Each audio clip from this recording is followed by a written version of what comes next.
बाद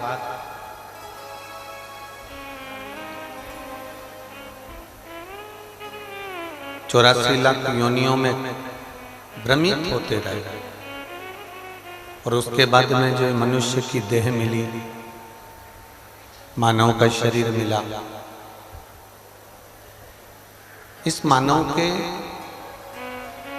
शरीर को प्राप्त करने के बाद यदि हमने पृथ्वी पर आने के बाद भगवान शंकर की शिव भक्ति नहीं करी, मान लो हमारा जन्म तो हो गया, हम आ भी गए इस मृत्यु लोक में, हमारा जन्म भी हो गया, पर हमने अगर शिव भक्ति को धारण ही नहीं करा तो फिर हमारा जन्म लेना सार्थक नहीं।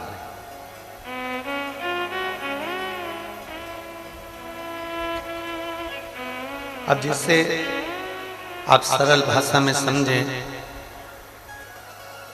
आप किसी के यहां दिल्ली में गए, भटिंडा गए, जयपुर गए, लुधियाना गए, कहीं पर भी आप गए और जिससे मिलने के लिए गए और वही व्यक्ति आपको नहीं मिला, जिससे मिलने के लिए आप पहुंचे और वही व्यक्ति अगर आपको नहीं मिला, वो व्यक्ति यदि आपको नहीं मिलता है तो आपका जाना तो फिर व्यर्थ है। फिर मन में सोचोगे कि मैं इतनी दूर से आया, मैंने 500 रुपये खर्च भी करे, 200 रुपये खर्च भी करे, इतना गाड़ी का धक्का भी खाया और इतना धक्का खाने के बाद मैं यहाँ पहुंचा और उसके बाद में मुझे जिससे मिलना था वो मुझे मिला ही नहीं। मुझे जिससे मिलना था वो मुझे मिल ही नहीं पाया।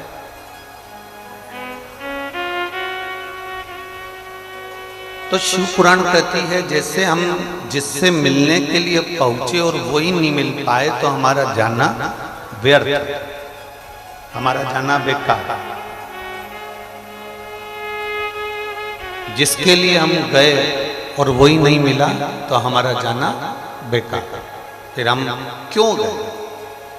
उसी तरह शिव पुराण की विद्येश्वर संहिता भी कहती है जैसे हम किसी से मिलने गए और वो नहीं मिला तो हमारा जाना उसके घर बेकार है। उसी तरह 84 लाख योनियों में 83,99,999 योनियां काटने के बाद जो ये 84 लाखवें नंबर की योनि मिली है मनुष्य की, और इस मनुष्य को योनि पाने के बाद पृथ्वी पर आने के बाद हम यदि शंकर से नहीं मिल पाए तो हमारा पृथ्वी पर आना व्यर्थ है।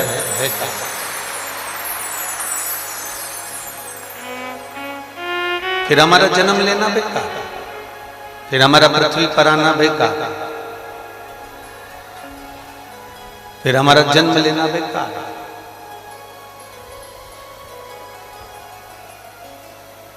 इतनी 83,99,999 योनियां काटते काटते काटते काटते यहां पहुंचे।